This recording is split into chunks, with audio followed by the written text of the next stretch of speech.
nosso canal Escola Teológica Católica. Vamos gravar o nosso vídeo de hoje, mas antes vamos rezar, pedir a Deus que nos ilumine, ao Divino Espírito Santo, para que a palavra de Deus possa cair no nosso coração e a gente possa compreender aquilo que o Senhor quer nos falar na noite de hoje. Em nome do Pai, do Filho e do Espírito Santo. Amém. Vinde, Espírito Santo, enchei os corações dos vossos fiéis, acendei neles o fogo do vosso amor. Enviai, Senhor, o teu Santo Espírito, e tudo será criado, e renovareis a face da terra. Oremos. Ó Deus, que instruíste os corações dos vossos fiéis, com a luz do Espírito Santo, fazei que apreciemos retamente todas as coisas, segundo o mesmo Espírito, e gozemos sempre da sua consolação. Por Cristo Senhor nosso. Amém. Que a Virgem Santíssima, Mãe da Igreja, nossa Mãe, interceda por nós. Ave Maria, cheia de graça, o Senhor é convosco. Bendita sois vós entre as mulheres, e bendito é o fruto do vosso ventre, Jesus. Santa Maria, Mãe de Deus, rogai por nós, pecadores, agora e na hora de nossa morte. Amém. Glória ao Pai, ao Filho e ao Espírito Santo, como era no princípio, agora e sempre. Amém. Nossa Senhora Aparecida, rogai por nós. São José, rogai por nós. Em nome do Pai, do Filho e do Espírito Santo. Amém. Muito boa noite, espero que todos estejam bem, na santa paz. Antes da gente gravar o nosso vídeo de hoje, com o tema de hoje, vamos o nosso recadinho de sempre, para você que está me ouvindo, tá? Por favor, nos ajude aí a evangelizar, compartilhando os nossos vídeos, por favor, tá bom? Nos grupos de oração, nas igrejas, nos grupos de WhatsApp, tá? Para a gente poder crescer aí e evangelizar o maior número possível de pessoas, tá bom? Se você quiser fazer, por exemplo, um estudo bíblico, nós estamos oferecendo, tá? Então hoje nós vamos continuar o estudo da Palavra de Deus. Nós estamos pegando desde o Gênesis, ok? Já estudamos todo o Pentateuco, agora estamos estudando os livros históricos. Já estudamos o livro de Josué todinho, e agora estamos estudando o livro de Juízes, tá? Então, nas aulas anteriores, nós já começamos a estudar o livro de Juízes, ok? Então, se você quiser, já pode abrir aí a sua Sagrada Escritura, ok? Eu uso a Bíblia de Jerusalém, então, a Bíblia de Jerusalém é a página 357 do capítulo 6 do livro de Juízes. Agora nós estamos conversando sobre a ação dos juízes de Israel. O que é isso? Tá? Quem está acompanhando aí já sabe.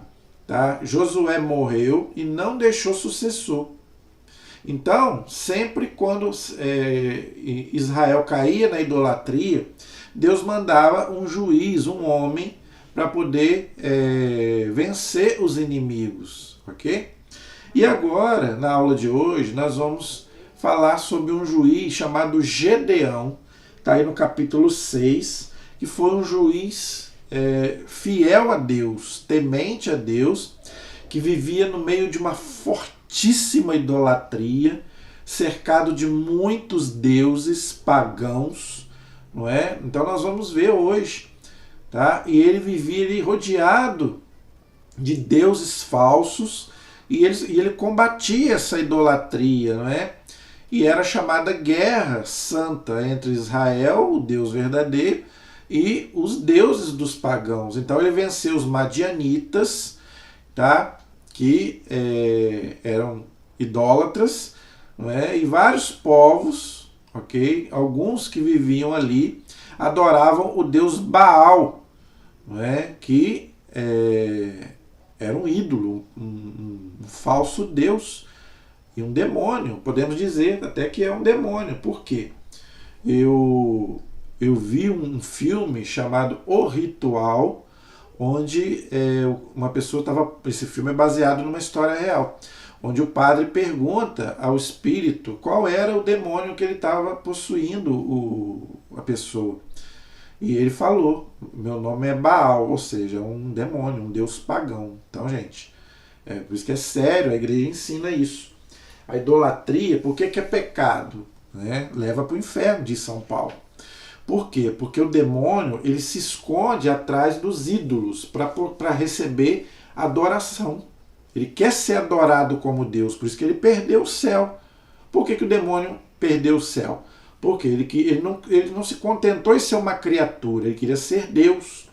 Como ninguém pode ser Deus, nós somos criatura, então o que ele faz? Ele se esconde atrás dos ídolos para receber o culto de adoração. Por isso que a idolatria é um pecado grave. Não é? É o primeiro mandamento, né? Amar a Deus sobre todas as coisas. E o pecado contra o primeiro mandamento, um deles é a idolatria. Tá? Por isso que Deus proibia severamente no Antigo Testamento representar através de uma imagem. Né? Por quê? Porque quando a gente presta um culto a um ídolo, a um falso Deus, né, quem recebe é o demônio. São Paulo diz isso. Aquilo que os pagãos sacrificam a demônios e não a Deus. O que não tem nada a ver com as nossas imagens católicas, tá, gente? Tá? O ídolo é um falso Deus, que se você quebrar a imagem, você está quebrando a divindade. Nós vamos ver daqui a pouco. Agora, a imagem católica, não. Se você quebrar uma imagem de Nossa Senhora, você não quebrou a Virgem Maria, porque ali é uma representação, ela está no céu. Agora, você não vai também fazer isso de propósito, aí você está abusando também, né? Aí você está cometendo um pecado de sacrilégio, né? Porque a imagem é uma coisa sagrada, é um sacramental. Agora, se caiu sem querer, né, quebrou, você vai lá e compra outra. Sem problema, não tem problema. Agora tem gente que quebra de propósito, aí não. Aí você está cometendo um pecado grave, ofendendo aquela pessoa que está sendo representada ali. Mas você não quebrou né, Nossa Senhora, ou o anjo, ou um santo, porque ali é só uma representação. Já na idolatria, não. É a divindade, aquela imagem ali é a divindade. Tá? Então, quando você quebrava o ídolo, quebrava a própria divindade. Okay? Por isso que Moisés quebrou lá o bezerro de ouro lá, que eles estavam adorando como Deus, um falso Deus. Ok? Então, gente, Gedeão ele atuou nesse período onde ele venceu os madianitas. Os madianitas eram pagãos, tá? Os israelitas, já estou começando a ler o capítulo 6, tá? Nós vamos colocar aí as coisas mais importantes da vida de Gedeão, tá? Que era um homem muito simples, que vivia, né, ali, era um camponês, né? Vivia ali como se fosse na roça, vamos dizer assim. E Deus o chamou para ser juiz de Israel, né? Para poder levar a vitória do povo de Israel e combater a idolatria, tá? Então, diz aí que os israelitas fizeram o que era mal aos olhos do Senhor. Por quê? Porque como eles não tinham líder, eles praticavam idolatria. E o Senhor os entregou por 7 anos nas mãos dos madianitas. 7 na Bíblia nós sabemos que não precisamos interpretar isso ao pé da letra, é um tempo de plenitude, ok? E a mão de Madian se tornou pesada sobre Israel. Para escapar de Madian, os israelitas se utilizaram nas montanhas de cavernas e esconderijo. Então, eles se esconderam dos pagãos. Por quê? Eles estavam sendo perseguidos e Deus tinha abandonado o povo, porque eles estavam na idolatria. Isso eu já falei na aula passada, tá bom? Cada vez que Israel semeava, subiam os de Madian, tá? E os filhos do Oriente subiram contra Israel e, acampando junto aos israelitas, devastaram os produtos do solo até as vizinhanças.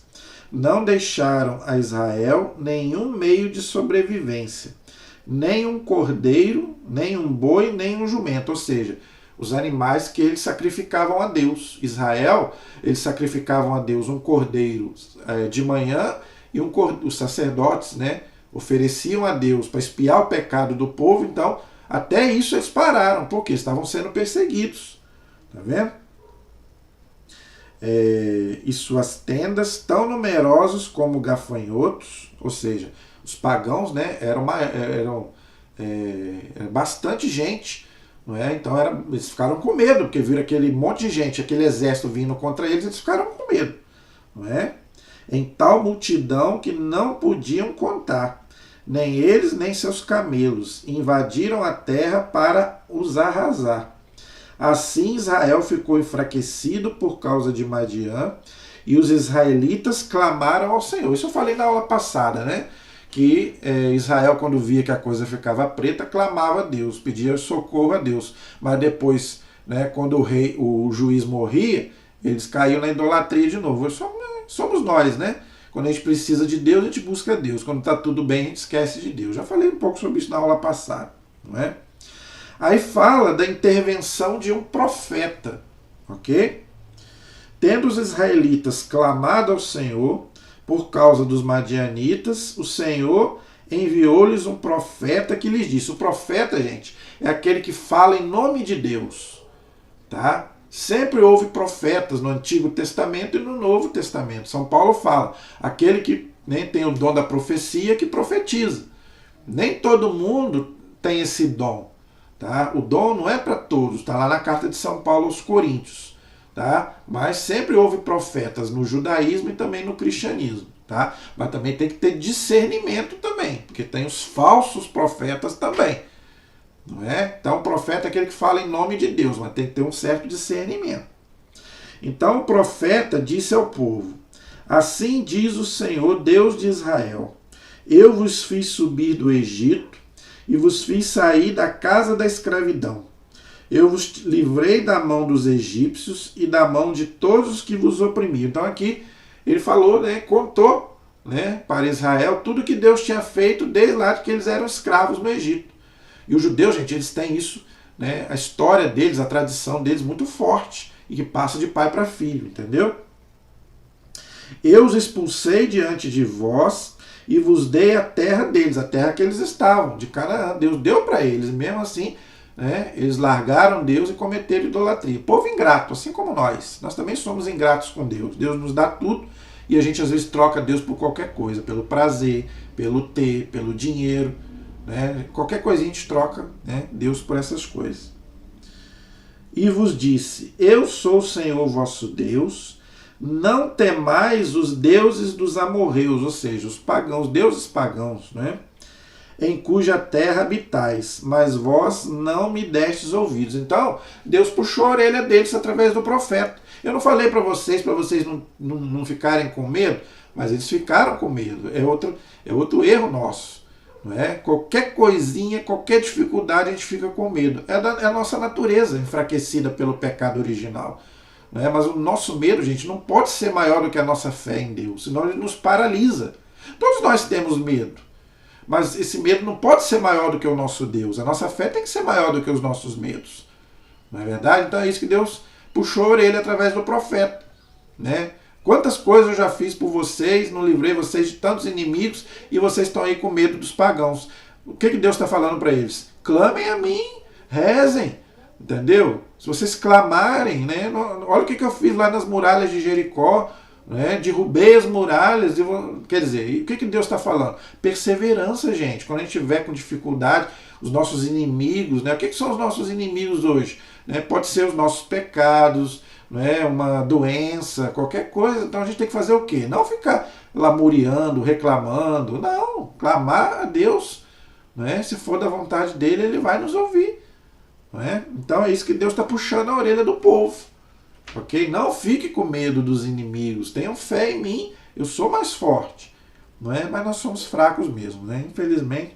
Israel, gente, hoje somos nós. É a igreja. Tá? E tudo que aconteceu com o povo acontece até hoje com a gente.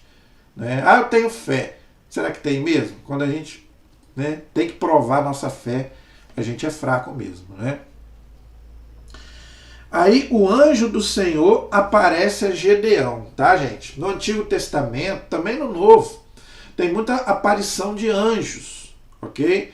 O anjo é um mensageiro de Deus. Quando Deus quer dar uma mensagem, então ele envia o seu anjo. O anjo, gente, ele é espírito, mas ele assume uma forma para poder nos falar. Não é? Então, por isso que ele vai aparecer aqui para Gedeão. Tá? Então ele vai dar uma missão para Gedeão. Muito bonito, eu quero até ler com você. Aparição do anjo do Senhor a Gedeão. Então isso aí acontece muito no Antigo Testamento e também no Novo. o anjo que apareceu para Zacarias, para a Virgem Maria, inclusive anunciando que ela seria a mãe de Jesus. Né? Então, os anjos, gente, aparecem mais de 300 vezes na Sagrada Escritura.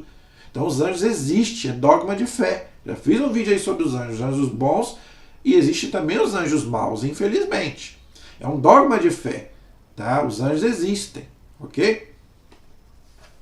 Então, o anjo do Senhor veio e assentou-se debaixo, né, do terebinto de Efrã, que pertencia a Joás. Joás era o pai de Gedeão, ok? Gedeão, seu filho, estava malhando o trigo no lagar para salvá-lo dos madianitas. E o anjo do Senhor lhe apareceu e lhe disse: o Senhor esteja contigo, valente guerreiro. Então, o anjo se apresentou diante de Gedeão e o saudou. Tá? Gedeão lhe respondeu: eu te peço, meu Senhor, se o Senhor está conosco, de onde vem tudo quanto nos acontece? Onde estão todos os prodígios que os nossos pais nos contavam, dizendo: não nos fez o Senhor subir do Egito? E agora o Senhor nos abandonou e nos deixou cair sob o poder de Madian. Então, é a mania da gente questionar Deus. Onde está Deus quando eu estou sofrendo? Não é? Muita gente faz isso. Não é? Muitas vezes a gente está num sofrimento tão grande que a gente começa a questionar Deus. Não é? Mas onde está Deus que não me ouve? Será que Deus não te ouve ou é você, né, que não abriu seu coração para ouvir a voz de Deus? Deus fala, mas às vezes a gente não abre o coração. Não é? Então a gente muitas vezes questiona Deus. Quando a gente está naquele sofrimento muito grande, é o que eu falei. Aí é que você tem que demonstrar sua fé nesse Deus. Não, Deus está comigo o tempo todo. Só que eu às vezes estou com o coração fechado. Estou com os olhos fechados. Então a gente tem que abrir o coração. Tá? Às vezes, né, o nosso coração está tão ferido, tão machucado, que a gente não consegue ouvir a voz de Deus. É aquela música bonita, né? Se ouvires a voz de Deus, clamando sem parar. Né? Então, quer dizer, a gente tem que abrir o nosso coração para Deus. Ok? Então, a gente também um pouquinho gosta de questionar, né? Onde está o Senhor quando eu mais preciso? Mas Deus está sempre conosco. Tá? Deus está sempre no nosso... Muito mais do que está conosco, Deus está aqui, dentro de nós, no nosso coração. Ok? Então o Senhor se voltou para ele e lhe disse... Porque o anjo, gente, é como se fosse o próprio Deus. O anjo é só um mensageiro, mas o anjo ali representa o próprio Deus. Ok? Então o Senhor voltou para ele e lhe disse... Vai com a força que eu te animei e salvarás Israel das mãos dos madianitas. Não sou eu quem te envia? Olha só, então aí Deus falando, dando uma missão para Gedeão. Como fez lá com Josué. Seja firme, corajoso, eu estou convosco, você vai vencer os inimigos. Então, eu não sou Deus, eu estou com você. Não é? E quem está no lado de Deus não perde. Ok? Então Deus está falando para ele aí, vai que você vai salvar Israel desse povo. Eu te peço, meu Senhor, respondeu Gedeão, como posso salvar Israel? Né? É o nosso receio, né? Como que eu vou resolver essa situação? Né? Mas Deus vai mostrar um jeito da gente vencer os nossos problemas. Meu clã é o mais fraco de Manassés e eu sou o último na casa de meu pai. Então uma humildade aí de Gedeão, reconhecer que ele é pequeno diante de Deus. O Senhor lhe respondeu, eu estarei contigo e tu vencerás Madian, como se ele fosse um homem só. Olha só, tá vendo? Não temas, eu estou com você, você vai vencer. Entendeu? E Gedeão lhe disse, se encontrei graça aos teus olhos, dá-me um sinal de que és tu quem me fala. A gente sempre quer que Deus, né, faça um milagre, o povo adora, né? Ah, se tem milagre, o povo corre. Né? Então me dá um sinal. Gente, o sinal às vezes não é milagroso. A gente quer coisas extraordinárias. Deus fala, às vezes, no silêncio do nosso coração, às vezes nas coisas mais simples. Deus é simples. Como nós vamos ver lá quando a gente for estudar o profeta Elias, que Deus estava na brisa. Às vezes a gente encontra, tem uma música bonita, né? A gente encontra Deus na brisa. Não é? Agora eu não lembro da letra, mas a letra é lindíssima. que fala, né, que a gente encontra Deus na brisa, numa criança, né, na simplicidade de uma criança, numa brisa. Aí eu esqueci o resto da letra, mas é linda essa música. Então, quer dizer, a gente quer coisas extraordinárias. Não, tem que vir milagre, fogo, né, que Deus manda fogo.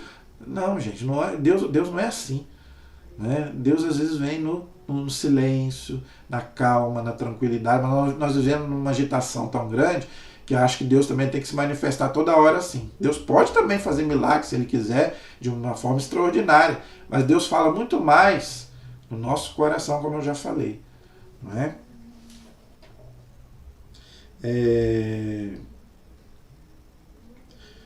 E Gedeão lhe disse, né, já falei, não te afastes daqui, rogo-te até que eu volte e traga a minha oferenda e a deposite diante de ti. E o anjo respondeu, esperarei até que tu voltes. Então, ele falou que queria oferecer alguma coisa, né, uma oferenda a Deus. E ele falou, então tá, vai lá. Gedeão saiu, preparou um cabrito e com uma farinha fez pães sem fermento. Olha aí, por isso que a nossa hóstia ela é sem fermento. Tá vendo? Então, Gedeão ofereceu a Deus pão sem fermento. Tá? Então, daí, pão asmo, ou seja, não tem fermento. Por isso que a Eucaristia também não tem fermento. Tá? Pôs a carne num cesto e o caldo numa vasilha, e trouxe para debaixo do terebinto.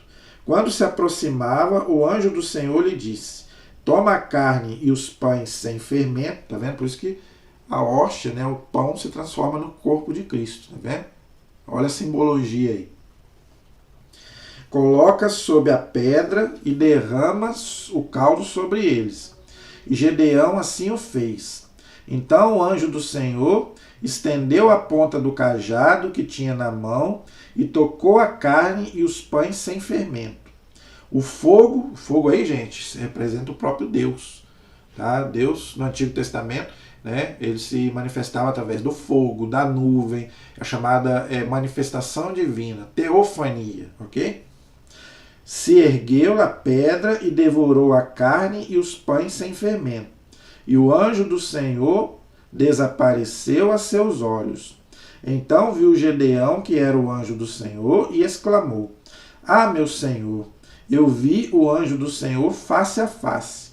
E o Senhor lhe disse, a paz esteja convosco. Olha, então, Deus, gente, nos dá a paz. Se você tem Deus, você tem a paz. A paz vem de dentro. Jesus fala, a paz eu vos dou, a minha paz, não a paz do mundo. Não é? Jesus é o príncipe da paz. Tá? Então, Deus, toda vez que Jesus chegava, ele falava, a paz esteja convosco.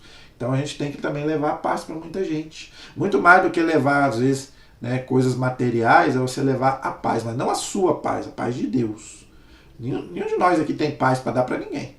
A nossa paz vem do Senhor. Né? Então é muito bonito isso. Não temas, não morrerás. Gedeão ergueu ali um altar ao Senhor e o chamou, o Senhor é a paz. Esse altar está ainda hoje por lá. Então olha que bonito. Então todos os personagens do Antigo Testamento gostavam de oferecer a Deus um sacrifício, né, ali diante do altar.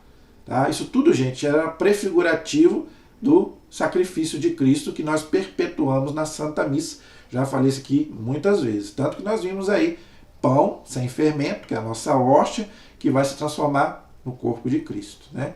Então, olha como é que o Antigo Testamento simboliza o Novo. Tá vendo? Já falei também sobre isso várias vezes. Ok? Então, gente, o anjo veio, deu uma missão para Gedeão, e Gedeão, então, dali para frente, começou a seguir as instruções que o Senhor tinha dado para ele, ok? Aí vai acontecer uma coisa interessante.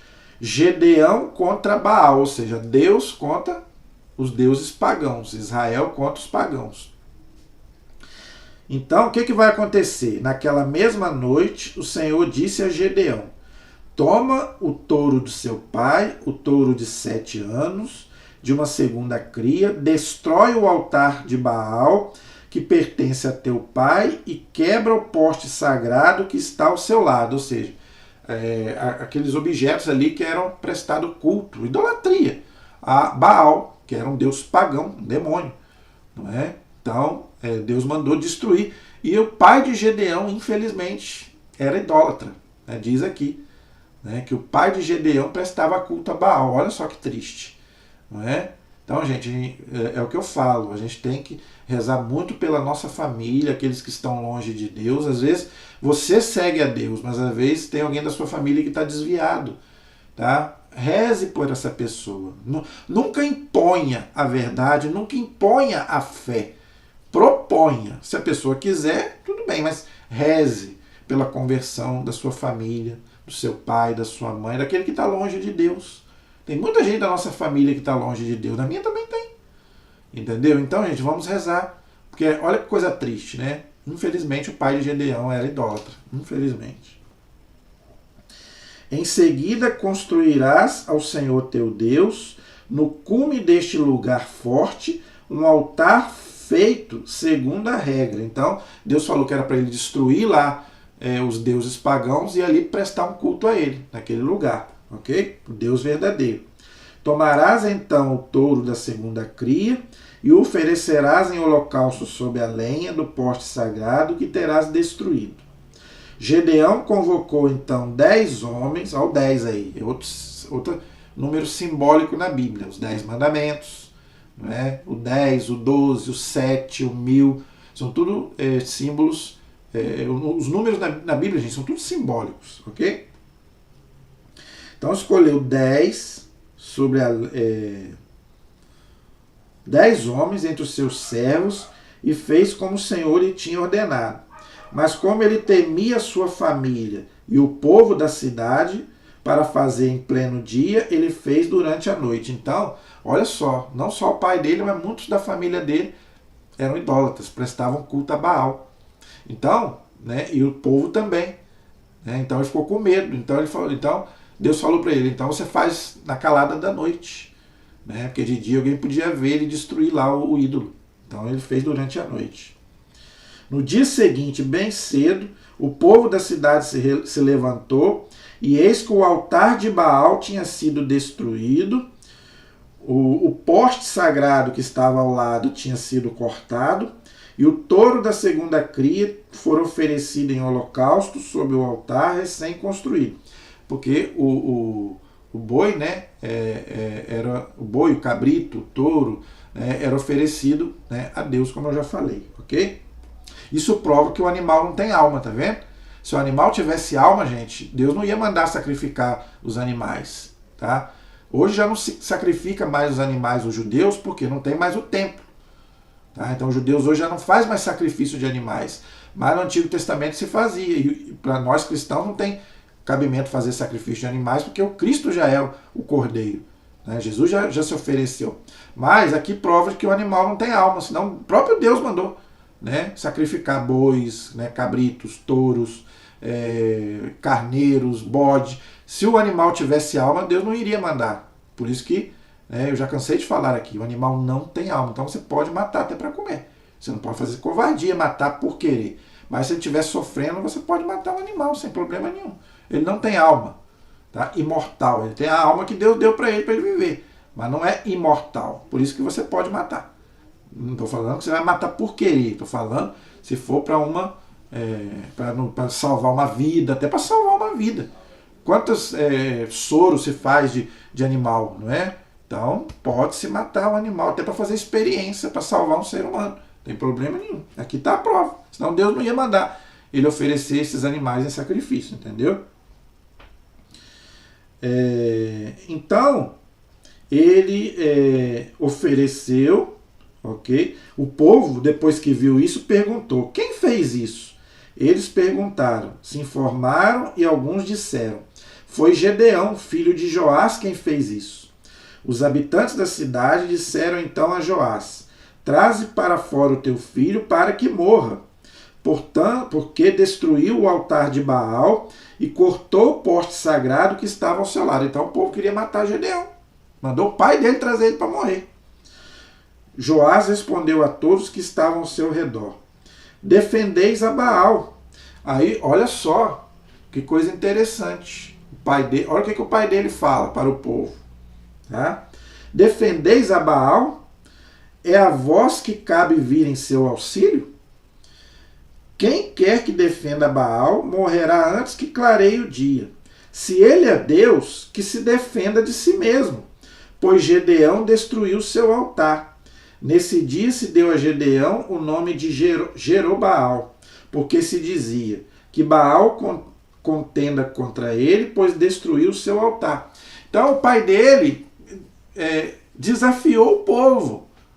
Entendeu? Não sei se você entendeu o que o pai de Gedeão falou. Eles queriam que ele trouxesse o filho para morrer, porque tinha destruído o altar do deus Baal, deus pagão, deus falso, né? Aí o pai dele falou, por que vocês estão aí achando ruim? O Baal não é Deus? Então ele que vem e se defenda. Por que a gente que tem que defender ele? Deus não precisa de defesa de ninguém. Então, olha só, a graça de Deus já começou a tocar no pai de Gedeão. Provavelmente ele até possa ter se convertido. A Bíblia aqui não cita a conversão do pai dele, mas pelo que deu a entender que o pai dele começou a perceber que o Baal não era Deus coisa nenhuma. Pelas palavras do pai. Se ele é Deus, ele que venha se defender. Por que as pessoas precisam vir aqui defender ele? Então, interessante. Isso aí é uma coisa que faz a gente pensar. Deus não precisa de ninguém para defender ele. Esse povo que fica falando mal de Deus aí na televisão, nas redes sociais, quando acontece isso eu fico dando risada. Gente, Deus não precisa de ninguém não. Deus não precisa de defesa. Nós é que precisamos dele. Deus não precisa de ninguém nem de nada. Para ele se basta. Então, quem não quer saber dele, quem vai perder é a pessoa. Eu não acredito em Deus. O problema é seu, mas ele existe. Gente, quem vai perder somos nós. Entendeu? O fato de eu falar que não acredito em Deus não altera em nada. Deus existe e está agindo. O problema é seu. Se você não acredita, se você não quer saber dele, o problema é seu. Então é isso que o pai dele está falando aqui. Que Baal vem então e se defenda. Prova de que os ídolos não são coisa nenhuma. Né? Não existe, gente, deuses. Isso aí, por isso que eu estou falando. Eu falo isso para os meus alunos, lá quando eu vou dar aula para eles. Tá? Não caiam nessa conversa fiada de que todas as religiões são boas. Não. Tem pessoas boas. Em todas as religiões tem pessoas boas. Mas não quer dizer que todas as religiões são boas. Claro que não. Quantas cultuam deuses falsos, não é? Gente, isso é liberdade religiosa. Eu estou falando para nós cristãos. Para nós cristãos, o único Deus verdadeiro é o nosso Deus, a Trindade, Pai, Filho e Espírito Santo. O resto, gente, é mentira, é farsa. Entendeu? Ninguém é Deus, não existe deuses. A infinidade, existe uma infinidade de deuses. Que não existe coisa nenhuma, só existe um Deus. Entendeu? Então, gente, é o que eu estou falando. Então, cuidado para a gente não ser enganado. Então, é uma boa esse desafio que o pai de Gedeão fez para o povo. Se ele é Deus, ele que vem aqui e se defenda. Cadê que ele veio? Porque não é Deus coisa nenhuma. Entendeu? Aí depois, toda Madiã e os filhos do Oriente se reuniram e atravessaram o Jordão e acamparam na planície de Jezarel. O Espírito do Senhor revestiu Gedeão. O Espírito do Senhor é o Espírito Santo. Tá? Esse Espírito do Senhor, eu já falei na aula passada, é o Espírito Santo. Revestiu Gedeão, ele soou a trombeta e Abiezer se agrupou à sua retaguarda. Gedeão enviou mensageiros a toda a tribo de Manassés, que ele era dessa tribo, ok? Que também se agrupou à sua retaguarda, e enviou mensageiros a Azer, Zabulon e Neftali, que eram seus irmãos, das tribos ali de Israel. E eles subiram ao seu encontro. Para quê? Para eles se reunirem ali para ir combater os madianitas, que nós vamos ver daqui a pouco. Então, gente, esse negócio de tocar trombeta era um jeito de convocar o povo para ir para a guerra. Não é? Isso aí é uma simbologia, para reunir as pessoas, como nós sabemos que vai acontecer no dia do juízo final. Tá? Então já é uma simbologia aí. Aí vai acontecer 2 milagres interessantes. O velo de Gedeão. Gedeão disse a Deus: se verdadeiramente queres livrar Israel por meu intermédio, como disseste, eis que colocarei um velo de lã na eira, e se o orvalho cair somente sobre o velo, e todo o terreno estiver seco, então saberei que livrarás a Israel por minha mão como disseste. E assim se fez. Quando Gedeão se levantou no dia seguinte, de madrugada, torceu o velo de lã e do orvalho dele tirou uma taça de água. Então, Deus fez, né, do velo de Gedeão sair água. Toda a terra estava seca, mas do velo de Gedeão soltou a água, ok? Um milagre, né? É um sinal que Deus estava com Gedeão, ok? Gedeão disse ainda ao Senhor: que tua cólera não se inflame contra mim, se falo ainda uma vez. Permite que eu faça uma última vez a prova do velo, que nada fique, senão apenas o velo, e toda a terra ao redor se cubra de orvalho. E Deus fez assim essa noite. Só o velo de lã estava seco, e havia orvalho em toda a terra ao redor. Então agora Deus fez um segundo milagre diferente do primeiro. A terra estava seca, só o velo de Gedeão estava molhado. Agora foi o contrário. Só o velo de Gedeão estava seco e a terra toda estava molhada. Então é o poder de Deus. Deus mostrando para ele que ele tem poder para fazer o que ele quiser. Não é, gente? Claro que a gente não deve nunca pôr Deus à prova. Ah, Deus, faça um milagre para me acreditar no Senhor. Nunca faça isso. Não tente o Senhor teu Deus. Mas se Deus quiser, se ele quiser, ele faz, né? Ele faz quantos milagres ele quiser. Mas a gente não deve, né? Aliás, a gente não deve buscar Deus, gente, por causa de milagre. Infelizmente, hoje, Deus virou hoje pronto-socorro, como dizia o Padre Léo. Né? Igreja hoje virou pronto-socorro. Se eu não tiver milagre, eu não acredito em Deus. Não é? Ah, Deus tem que fazer um milagre, Deus tem que fazer o que eu quero, né? Ou Deus tem que fazer milagre, ou Deus tem que me prosperar. Eu tenho que prosperar, ou Deus tem que fazer aquele milagre. Se Deus não faz, eu abandono Deus e vou buscar outro. Tá? Isso é um erro. Isso é tentar a Deus. Não podemos questionar as ações de Deus.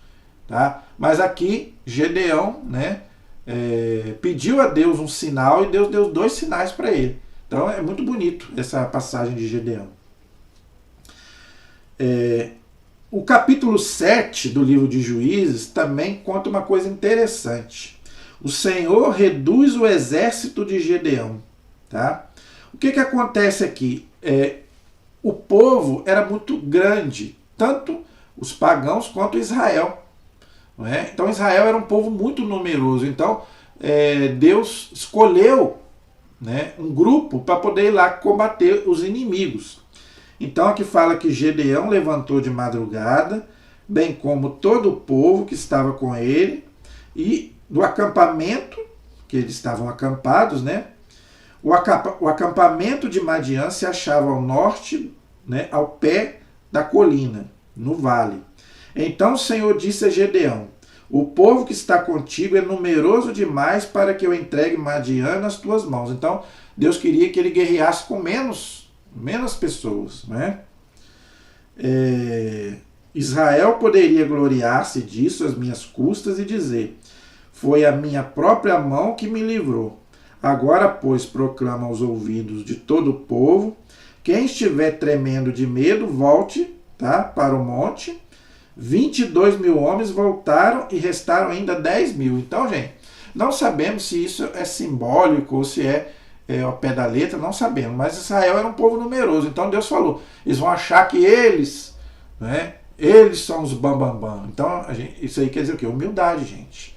Tá? A gente também precisa ser humilde. É Deus que combate por nós. E o Senhor disse a Gedeão: este povo ainda é muito numeroso.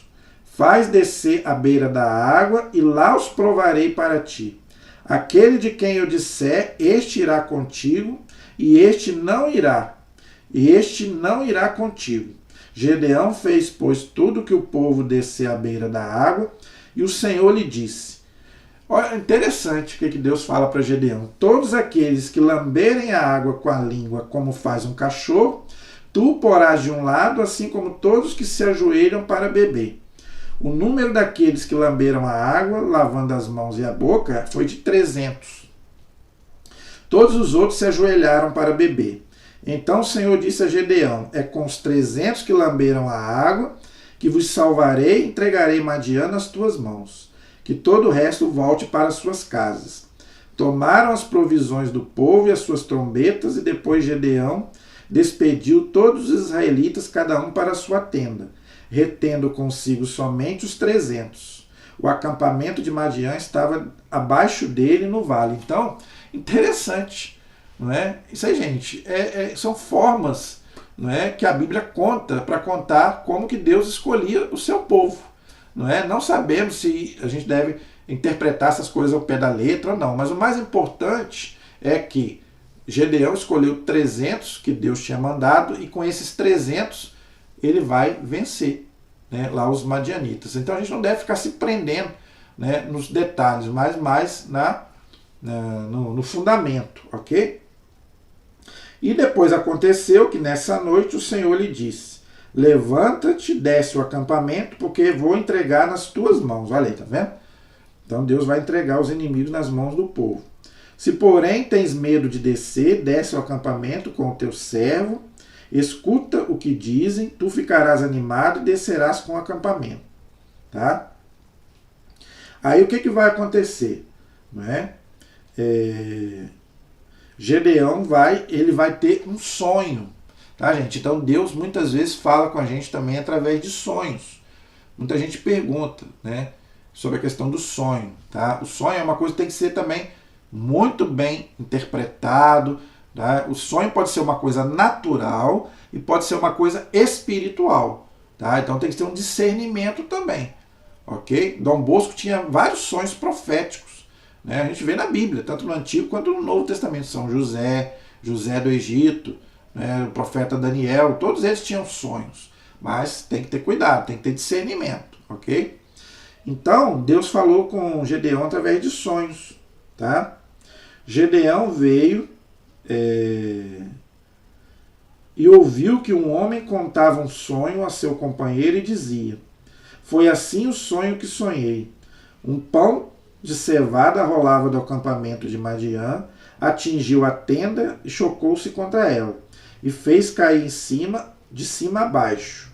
Seu companheiro respondeu: isso não pode ser outra coisa senão a espada de Gedeão, filho de Joás. Deus entregou às suas mãos dele Madiã e todo este acampamento, a tenda tinha caído. Então, através de um sonho, Deus contou, né, que Gedeão iria vencer a batalha, ok? Acabando de ouvir a narrativa do sonho, a sua interpretação, Gedeão se prostrou e depois retornou ao acampamento de Israel e disse: de pé, porque o Senhor entregou em nossas mãos o acampamento de Madiã. Então, gente, olha aí, então como que Deus fala assim? Deus pode nos falar através de sonho. Né? Tem gente que sonha mesmo, mas tem que ter um certo discernimento, ok? Gedeão dividiu, pois, os seus 300 homens em 3 grupos, tá? Distribuiu as trombetas e as tochas, ok? E partiram. Quando tiver chegado à extremidade do acampamento, tocareis a trombeta, eu e todos estão comigo. Então vós também fazeis soar as trombetas ao redor do acampamento e gritareis: por Senhor e por Gedeão. Tá? Gedeão e os 100 homens que o acompanhavam chegaram à extremidade do acampamento no começo da vigília da noite. Então, gente, olha aí. Então, quantas vezes a gente fica em oração? Para quê? Para a gente vencer os nossos inimigos. Gedeão também ficou ali a vigília da noite, né, olhando ali os inimigos, e ele acabou vencendo. Então, a gente também deve ficar também em vigília, tá? Em oração para destruir os nossos inimigos, que são o quê? Os nossos problemas, os nossos pecados. Né? Então, se você puder também fazer, né, uma vigília de oração, também é bom. A gente tem muito na igreja, né? O Frei Gilson, né, ele reza o texto às 3 horas da manhã. Não é? Então é importante, às vezes, a gente levantar de madrugada para rezar. Não é? Porque os homens de Deus, Jesus também. Quantas vezes Jesus levantava de madrugada para rezar? Não é? Então isso aí é tanto no Antigo quanto no Novo. Tá? E aí na vigília da noite, não é? Quando tinham colocado as sentinelas, tocaram as trombetas, e os grupos, né? Eles tocaram as trombetas e quebraram os cântaros e disseram: espada pelo Senhor e por Gedeão. Tá? Então aí vai acontecer o quê? Eles vão acabar vencendo, tá? Todos se mantiveram imóveis, cada um no seu lugar ao redor do acampamento. Todo o acampamento então se agitou e gritando os madianitas se puseram em fuga, correram de Israel, tá vendo? Porque Deus combatia por eles. Enquanto os 300 soavam as trombetas, o Senhor fez em todo o acampamento cada um voltasse a espada contra o companheiro.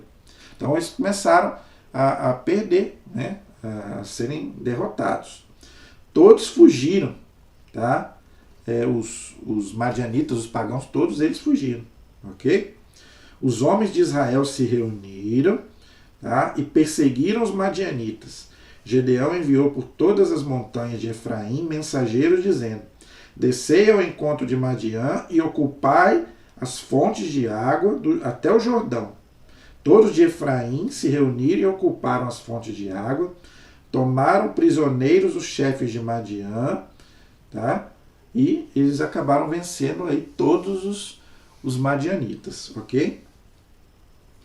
E aí, gente, no capítulo 8, continua narrando as vitórias de Gedeão contra os pagãos, né?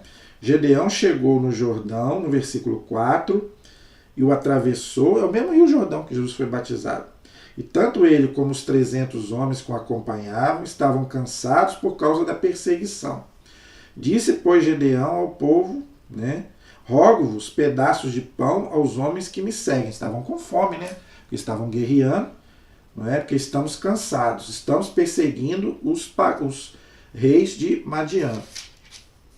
Os príncipes responderam: já estão nas tuas mãos, né, os pagãos, para que damos pão ao teu exército. Então, olha só, né? Egoístas, né? O que custa dividir o pão, não é? Muito bem, respondeu Gedeão. Assim que o Senhor tiver entregue nas minhas mãos os pagãos, rasgarei a vossa carne com os espinhos do deserto e com os abrolhos. Então, Gedeão falou que ia acabar com eles, né? Porque ele pediu um pedaço de pão para ele, para o exército dele, e eles não quiseram colaborar. Então, Gedeão falou que ia acabar com eles. E Gedeão disse ao povo, né? Quando eu voltar são e salvo, destruirei esta torre. Olha aí. Né? Então, é aquelas guerras, né, que eu já falei, ok? E aí depois fala da derrota lá dos pagãos, ok? Que os dois reis, seu exército, cerca de 15 mil homens, todos os exércitos foram derrotados. Foram mortos, dentre os que levavam a mão e a espada, somavam 120 mil homens. Gedeão subiu pelos caminhos que habitavam as tendas e destruiu o exército, embora os reis ainda estivessem vivos, né? Mas Gedeão os perseguiu e os fez prisioneiros, os reis, né? E acabou com o seu exército. Então, ele destruiu os exércitos dos madianitas e só prendeu os dois reis, tá? Mas aí depois aqui ele vai também matar os reis aqui, tá? Depois da batalha, Gedeão, não é? Pediu os nomes dos... Aí aqui ele conta, né, como que foi, nós podemos passar, tá? E aí o que vai acontecer? No final, ele vai acabar com também os reis de Madiã, ok? Levanta-te e fere-os, porque como é homem, tal é a sua força. Então Gedeão se levantou e matou os reis lá dos madianitas e tirou os crescentes que adornavam o pescoço de seus camelos. Então, naquela época era assim, né? Tinha que acabar com os reis, ok? E aí fala do fim da vida de Gedeão. O povo de Israel disse a Gedeão: sê o nosso soberano, tu e o teu filho e o teu neto, porque nos salvaste das mãos de Madiã. Olha que bonito que Gedeão vai falar para eles. Gedeão, porém, lhes respondeu: não serei eu o vosso soberano, nem tampouco meu filho, porque é o Senhor quem será o vosso soberano. Então, gente, nós somos instrumentos na mão de Deus. Não somos nós, não, que fazemos os milagres. É Deus que faz através de nós. Não é? Então, olha que bonito que Gedeão fala. Eles queriam que Gedeão fosse... né? Eles queriam exaltar Gedeão. Gedeão falou que não. Exaltem a Deus. Eu sou só um instrumento. Né? Os santos foram assim. Eles se julgavam, né, instrumentos na mão de Deus. Eles não queriam a glória. A glória é de Deus. Tá? Tem muita gente aí que quer ocupar o lugar de Deus, a glória que é do Senhor. Então, bonito o que Gedeão falou aqui. Disse mais Gedeão: permiti que vos faça um pedido, que cada um de vós me dê um anel de ouro e o seu despojo. Né? Aqui é para quê? É para ele... Gedeão fez com isso um efode e o colocou na sua cidade. Todo Israel ali se prostituiu depois dele, e isso veio a ser um laço para Gedeão e a sua casa. Então, depois que Gedeão morreu, eles voltaram para a idolatria de novo, infelizmente, né? Assim foi Madiã abatido diante dos israelitas e nunca mais levantou a cabeça, e a terra descansou 40 anos. 40 também é um número simbólico. Todo o tempo que viveu Gedeão. E partiu Gedeão, filho de Joás, e ficou em sua casa. Gedeão teve 70 filhos. 70 também, gente, é simbólico. Todos os números na Bíblia são simbólicos. Gerados por ele, porque tinha muitas mulheres. A sua concubina, que residia em Siquém, lhe gerou também um filho, a qual deu o nome de Abimeleque. Gedeão, filho de Joás, terminou seus dias numa velhice feliz e foi sepultado no túmulo de Joás, seu pai, em Efrata. Então, gente, aqui diz que Gedeão tinha 70 filhos, muitas mulheres e concubinas, não é?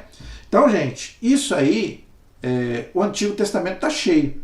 A poligamia, tá? Mas Deus tolerava, tá? Não é que Deus permitia, Deus tolerava essas coisas, né?